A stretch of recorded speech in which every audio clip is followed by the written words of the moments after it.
12월 30일 수요일 NH 모닝 브리핑 시작하겠습니다.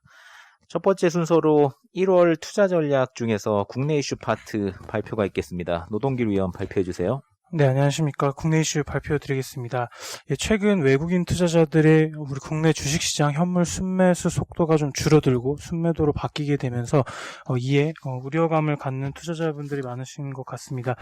결론부터 말씀드리자면 외국인들의 최근 국내 주식시장의 현물 순매도는 국내 주식시장이 익스포저를 줄이거나 떠나가는 그런 수준은 아니라고 생각하고 있습니다. 그렇게 판단하는 이유는 우리나라의 선물 시장의 외국인 투자자들의 자금 유입 속도가 현물의 유출 속도보다 더 크기 때문인데요. 결국에 최근에 나타나고 있는 현물의 순매도 그리고 선물의 누적 순매수 같은 것들은 어제로 끝난 이 배당에 대해서 굉장히 현물 시장이 고평가가 되기 때문에 외국인 투자자들이 상대적으로 저평가된 선물 위주로 국내 주식시장이 익스포저를 늘리고 있는 상황이 아닌가 합니다. 이 외국인 투자자들의 중장기적인 수급을 결정할 수 있는 변수는 미국 주식시장의 변동성이라든지 약달러에 대한 기대 그리고 경기 개선 기대 등인데요. 이 세 가지 외국인 투자자들의 국내 주식시장 순매수에 대한 조건들은 여전히 유지가 되고 있는 상황입니다. 나눠드린 자료 7페이지 보시면 외국인 투자자들이 신흥국 패시브 펀드향 자금 유입이 여전히 지속되고 있는 점을 확인할 수가 있습니다. 또한 이 1월부터 국내 주식시장에 영향을 미칠 만한 외국인 이벤트로는 미국의 중국 기업 대상 규제 조치들이 있습니다. 이는 한국 시장의 반사수혜로 이어질 수가 있는 상황인데요. 이 미국의 중국 군부 기업의 주식과 채권 투자 금지가 내년도 1월 11일부터 발효가 됩니다. S&P라든지 FTSE 그리고 MSCI 같은 글로벌 주가지수 개발 기관들은 현재 이 규제되는 기업들, 이 중국의 기업들을 지수에서 일괄 제외하는 방식을 공통적으로 택하고 있습니다. 지금 미국과 중국에서 보이고 있는 양상이 이 기술 패권 관련된 견제 조치이기 때문에 지금 미국의 중국 군부 관련된 기업의 지정은 향후에 더 늘어날 가능성이 높다고 생각하고 있으며 이 규제 조치가 향후에 계속 강화될수록 신흥국 내 한국 주식시장의 비중이 상승될 수 있어서 인덱스 측면에서 유리한 그런 이벤트들도 1월부터 계속 지속될 수 있다라고 판단을 하고 있습니다. 국내 주식시장 그리고 신흥국에 관심을 갖는 외국인 투자자들은 사실 IT 쪽에 좀 더 관심이 많은데요. 아시아 주식시장의 반도체 매출 익스포저 같은 것들이 한 57% 정도 되다 보니까 이 IT라든지 반도체 같은 이런 기술주에 투자하기 위해서 아시아 신흥국 쪽에 좀 관심을 갖고 있는데 중국 쪽에서 계속적으로 이렇게 노이즈가 나타나면 나타날수록 대만이라든지 한국 시장 같이 이 대체 성격으로 좀 더 관심을 받을 수 있겠다라고 판단하고 있습니다. 이상입니다. 네, 접속하신 분들 중에서 질문 있으시면 해주시겠어요?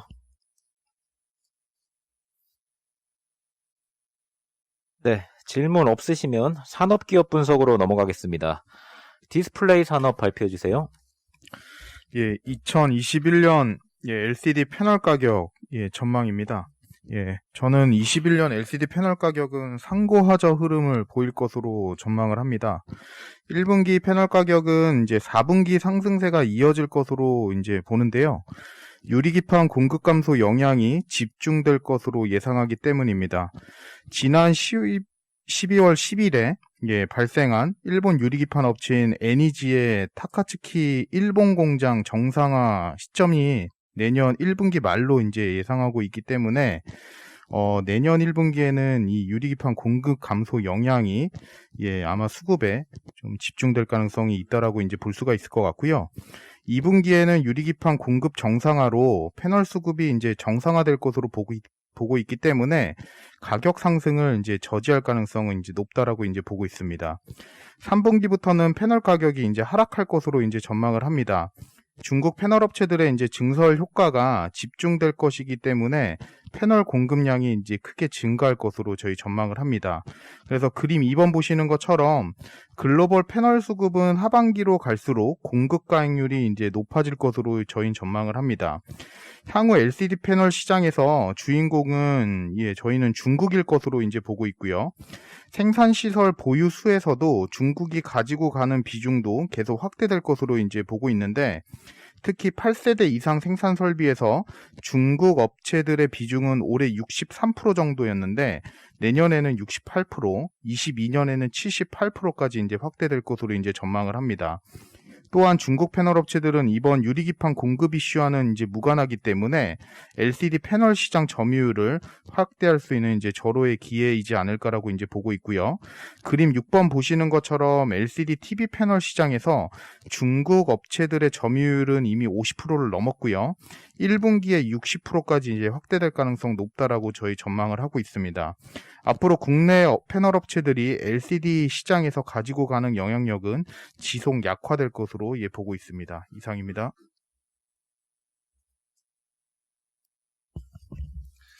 네, 질문이 있는데요.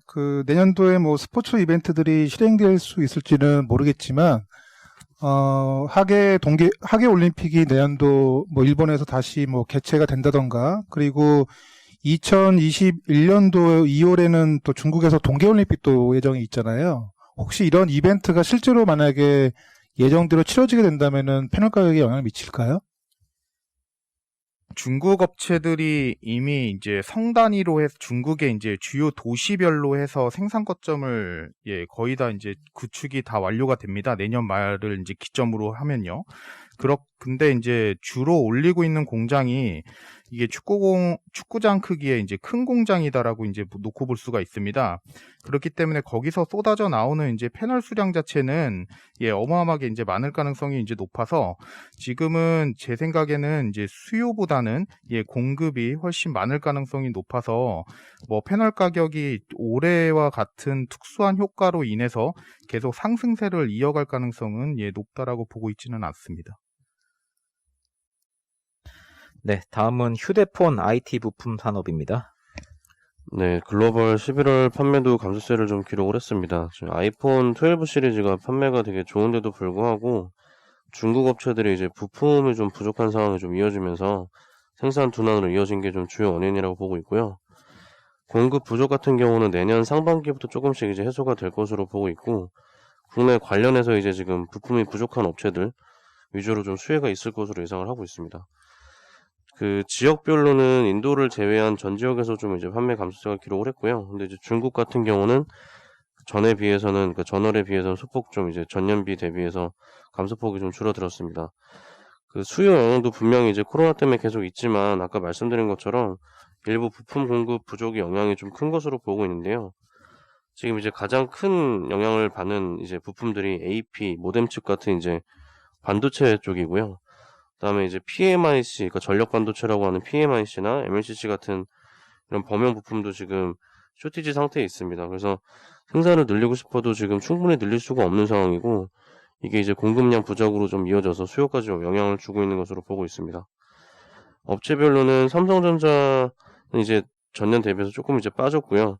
화웨이는 계속해서 이제 급감세를 좀 기록을 하고 있고, 애플은 아이폰 12 시리즈가 워낙 지금 잘 팔리고 있기 때문에 유일하게 혼자 이제 좀 잘 팔린 상황이라고 보시면 될 것 같습니다. 세트 수요는 저희는 전반적으로 이제 내년 상반기부터 좀 회복세를 좀 기록할 것으로 보고 있고요.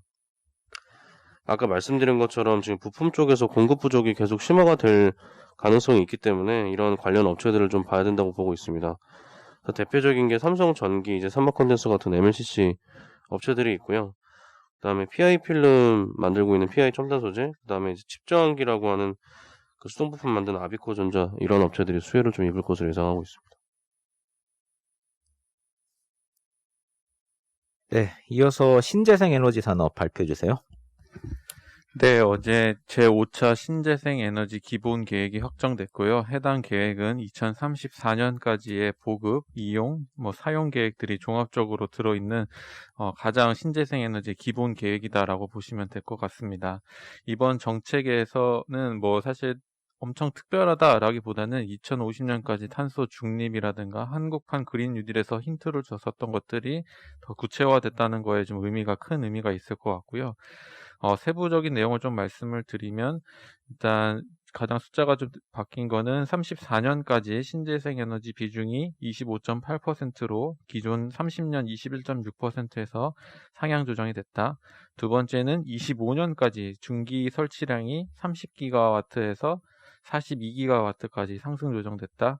라는 점이고요. 그거를 위해서는 앞으로 34년까지 65기가와트를 설치하겠다라는 것에 좀 의미가 있을 것 같습니다. 비중이 가장 많이 늘어난 건 해상풍력, 연료전지 이런 순위라고 보시면 될 것 같고요. 태양광은 가장 계속 큰 비중을 차지할 거다라고 좀 보고 있습니다. 2페이지, 3페이지를 보시면 이제 중장기 계획들, 그 다음에 앞으로 비중이 어떻게 변할 건지에 대해서 좀 전반적으로 좀 정리를 해놓았고요. 이번 정책에서 좀 큰 그림에서 좀 보면 단순 보급 정책뿐만 아니라 시장 정책, 수요 정책, 산업, 인프라 전반적으로 산업이 자체 성장 사이클로 갈 수 있게 정책을 좀 총망라해서 내놨다라는 것이 좀 의미 있는 점이다라고 보시면 될 것 같습니다. 이제 그러면 좀 그다음 4페이지에는 그냥 주요 내용들을 좀 비교를 해놨고요. 사실 주식 관점에서 보면 5페이지를 참고하시면 될 것 같은데 신재생에너지 관련된 기업들 올해 주가 퍼포먼스가 상당히 많이 좋았었습니다.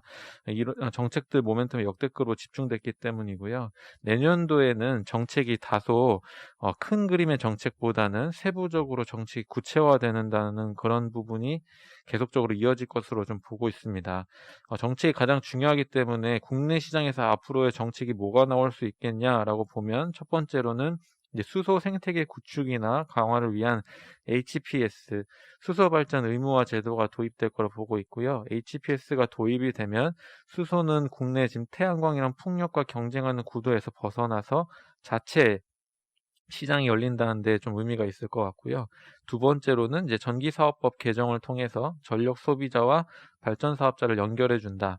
이 뜻은 이제 삼성전자나 현대차, SK 같은 기업들이 신재생 발전소에 직접 투자하거나 아니면 그 발전소와 거래를 할 수 있는 그런 게 길이 열리게 되는 거고요. 현재는 한전을 통하지 않고서는 안 됩니다. 마지막으로는 수익성 제고를 위해서 RPS 비율, 그러니까 신재생 의무 비율을 크게 상향 조정하거나 공급 의무자를 확대하거나 이런 식으로 해서 수요를 좀 높이면서 가격 안정화를 도움할 것으로 좀 보고 있습니다. 일단 주식 투자 관점에서요, 밸류에이션이 크게 빠르게 확장된 상황에서 사실 추가 상승 여력이 있느냐라고 하는 게 제일 질문이 많이 들어온 부분이 있는데, 내년에도 세부 정책이 구체화되고 신규 이제 본격적으로 이제 자본 투입이 되면서 이제 프로젝트가 증가할 것으로 보고 있기 때문에 밸류에이션이 당장 크게 하락할 요인도 명확하지 않은 상황입니다. 그래서 결론적으로는 수출 비중이 높거나 중장기 외형 성장 동력을 구체화하고 있거나 글로벌 시장에서 시장을 주도할 수 있는 CS 윈드나 하나 솔루션이나 두산 퓨얼스이나 이런 기업들의 중장기 보유 전략이 유효하다라고 생각하고 있습니다. 이상입니다. 네. 그 수소 발전 의무화제도 관련해서 그 총 전력 생산 중에 비중이 어느 정도 되는지 하고요. 그 중에서 이제 연료전지가 해마다 어느 정도 계속 늘어나야 되는지 숫자로 좀 말씀 좀 부탁드릴게요. 일단은 HPS 관련해서 숫자가 결정되지는 전혀 않았고요. 지금 현재 산업부나 이런 데에서 앞으로 비중 얼마만큼 가져갈 건지에 대한 논의를 하고 있는 상황이고, 구체적인 내용은 내년도 상반기에 나올 것으로 좀 전망하고 있는 상황입니다. 연료전지가 일단은 12.5%, 34년에서 신재생 에너지 발전원 비중을 12.5%이기 때문에 대략 예상되는 설치량은 지금 누적으로 보면 대략 4기가 정도 수준까지로 나오고 있고요. 일단 4기가 정도인데 HPS가 도입이 되면 조금 더 상향 조정될 수 있다, 이렇게 좀 생각하고 있습니다.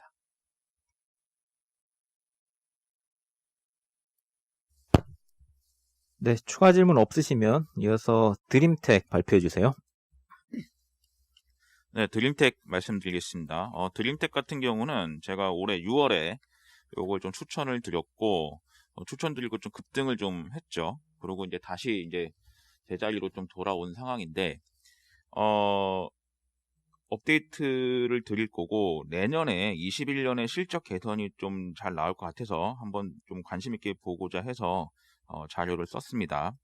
일단은 드림텍 같은 경우는 크게 4가지의 사업으로 이루어져 있습니다. 첫 번째 사업은 IT 부품 모듈 사업인데, 요거는 이제 갤럭시 시리즈라든가 휴대폰에 들어가는 PBA 모듈을 만드는 상황입니다. 올해 하반기부터 갤럭시 노트에 FRC라고 하는 5G 안테나와 메인보드를 연결하는 모듈이 신규 출시를 했고, 요게 이제 들어갔고, 내년에는 21년부터 이제 5G 폰이 확대가 될 텐데, 거기에도 이 회사 부품이 들어가기로 되어 있기 때문에 이쪽 IMC 사업부는 안정적으로 올해도 마찬가지고 내년에도 성장할 것으로 보고 있습니다. 근데 올해 그 매출은 크게 증가했는데 영업이익이 오히려 감소한 거는 이 회사가 나무가라는 카메라 모듈 회사 상장사를 인수를 했습니다. 근데 인수를 해서 매출액은 증가했지만 나무가가 예상보다 실적이 좀 안 나오는 바람에 영업이익을 까먹었고요.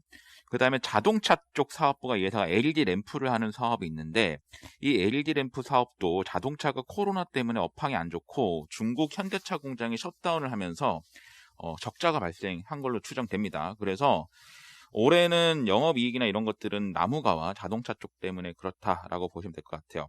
그리고 드림텍의 가장 주목을 해야 될 부분은 이 BHC 사업이라고 하는 지문인식 모듈과 헬스케어 사업입니다.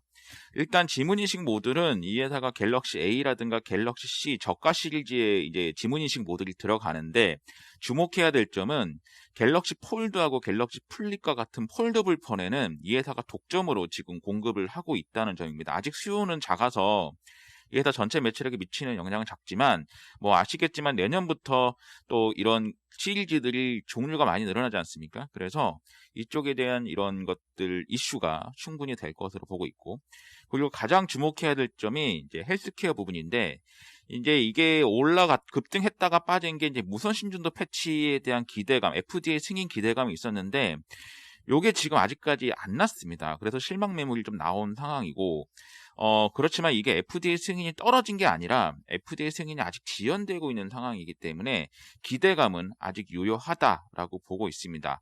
무선 신전도 패치는 기존 심전도 측정에 무선이 된 거고, 거기다가 이제 환자의 체온과 호흡수를 동시에 측정 가능하기 때문에 코로나 환자들한테 유용할 것으로 지금 보고 있어서 기대감이 상당히 큰 제품이라고 보시면 될 것 같고요. 그 다음에 두 번째 헬스케어 제품이 전자코 솔루션인데, 이거는 30초 만에 코로나19 감염 여부를 진단하는 솔루션이거든요. 요거는 유럽시 인증을 올해 받았고요. 그래도 주가가 급등했고, 그 다음에 올해 11월에 잉글랜드 프리미어 리그 4개 축구 구단 대상으로 시범을 해서 유의미한 효과가 났습니다. 그래서 유럽을 대상으로 내년부터는 본격적인 마케팅도 진행할 계획이기 때문에 내년부터는 이 헬스케어 쪽에 대한 성장을 상당히 좀 눈여겨볼 필요가 있어서 드림텍을 추천드리도록 하겠습니다. 이상입니다.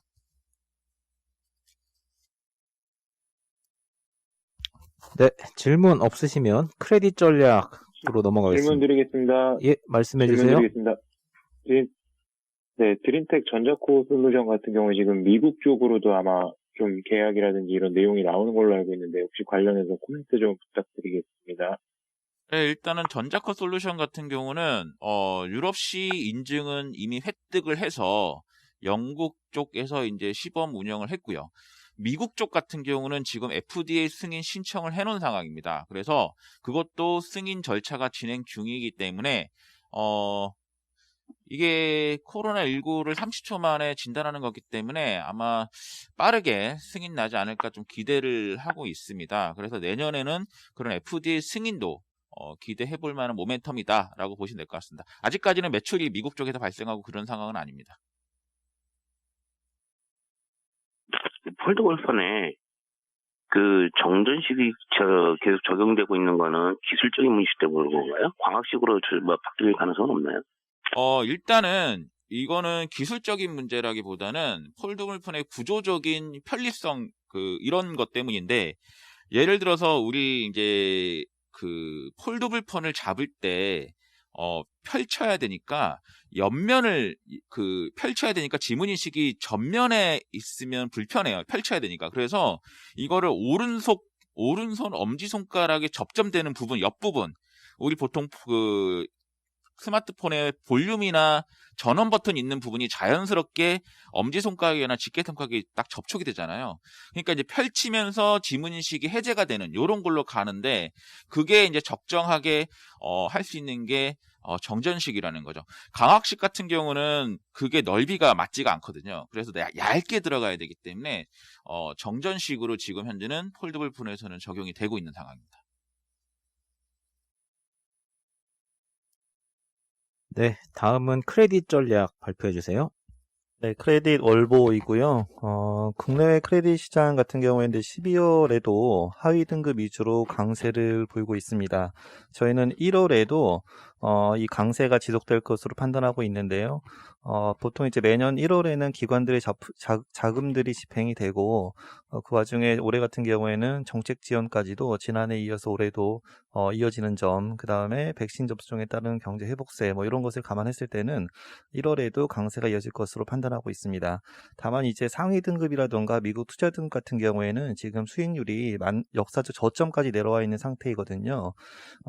그리고 앞으로 이제 국채금리 상승 가능성과 그 다음에 추가적인 스프레드 축소 여력을 감안했을 때 상위 등급, 미국 투자 등급 같은 경우에는 추가적으로 수익률이 더 하락하기에는 좀 제한적이겠다라고 판단하고 있고, 반면에 이제 하위 등급이라던가 하이힐드 같은 경우에는 듀레이션이 작기 때문에 국제금리 상승 영향이 크지 않고 그 다음에 스프레드 축소 폭도 상위 등급 대비 클 것으로 판단하고 있습니다. 그래서 저희는 이제 내년에는 하위 등급, 하이힐드 위주로 투자 추천을 권고드리고 있고, 국내 이슈 좀 말씀을 드리면은 이제 올해 내년까지 우리나라 이제 국채 포함해서 공사채 같은 경우에도 발행이 크게 이어집니다. 그 와중에 특히 이제 수도권에 있는 그 지방공사들, 인천도시공사라던가 서울교통공사 이런 데가 지금 현재 수도권 주택 공급이라든가 교통망 확충 정책으로 인해서 발행이 크게 늘 것으로 판단하고 있는데, 이들이 발행한 채권 같은 경우에는 국채라든가 중앙 공기업 대비해서 스프레드 매력이 있거든요. 그래서 이런 채권 위주로 투자를 권고드리고 있습니다. 은행들이 지금 규제가 완화된 규제가 적용이 되고 있는데 하나가 이제 유동성 커버리지 비율이 지금 내년 3월까지 완화된 규제가 적용이 되고 있는데, 저희는 이 규제가 한 차례 더 연장될 것으로 판단하고 있습니다. 글로벌 쪽에서는 미국에서 이제 내년에 ESG 중시 트렌드가 고조될 것을 판단하고 있고, 그래서 전기차라던가 신재생 발전 기업들의 신용도가 개선될 것이다라고 판단하고 있고, 유럽에서는 지금 코코본드의 투자 성과가 좋습니다. 내년에도 지금 유럽 은행들의 어떤 펀더멘털 개선 가능성, 그 다음에 절대적인 수익률 매력 등을 감안했을 때는 코코본드가 올해에 이어서 내년에도 양호한 성과를 보일 것으로 그렇게 예상하고 있습니다. 이상입니다.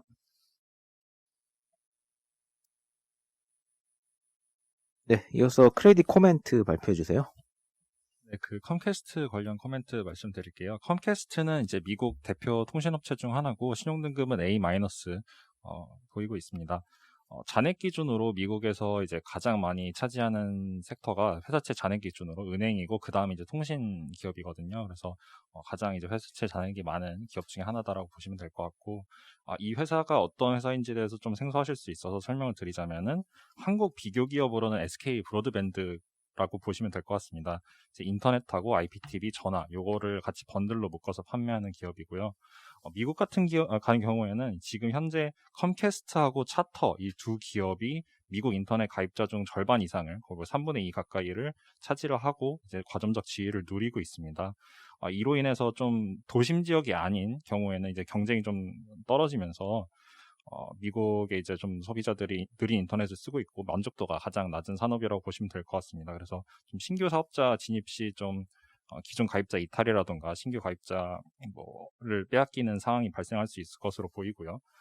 지금 최근에 좀 이슈가 되는 거는 일론 머스크의 스페이스X 그 기업에서 이제 인터넷 서비스인 스타링크를 그 2021년 중에 이제 정식으로 출범할 것으로 예상이 되고 있습니다. 요거는 이제 저궤도 위성을 활용한 이제 위성 인터넷 서비스고요. 현재 이제 미국 북부하고 캐나다에서 베타 테스트를 진행하고 있는데, 좀 기존의 인터넷의 좀 속도라든가 그런 접근성에 불만이 많았던 사용자들로부터 수요가 매우 높은 상황입니다. 현재 제시한 이제 다운로드 속도 뭐 150MB 이제 per second 또 이제 뭐 달성을 충분히 하고 있고, 그리고 이제 베타를 사실 홍보를 거의 사실 안 했는데, 베타 이제 시작하자마자 70만 명 이상 이제 예약자가 몰리면서 수요가 상당히 높음을 좀 나타내고 있습니다. 그래서 요게 이제 기존 업체들, 인터넷 서비스 업체들한테 어떤 영향이냐라고 이제 좀 말씀을 드리자면은, 기존에는 컴캐스트하고 차터가 거의 경쟁을 안 하고 있었고, 그 각자의 이제 지역에서 좀 독과점적지를 노리면서 고객을 유치하고 유지했던 점이 있는데, 그런 비도심 지역에서 좀 스타링크가 강력한 경쟁자로 등장할 것으로 예상을 하고 있습니다. 그래서 스타링크의 좀 기본 사업 계획 하에서는 그거를 좀 이제 좀 해석을 해보면은, 그 5년간 한 가입자가 매년 한 500만 명씩까지도 이제 증가할 수 있을 것으로 추정이 되고요.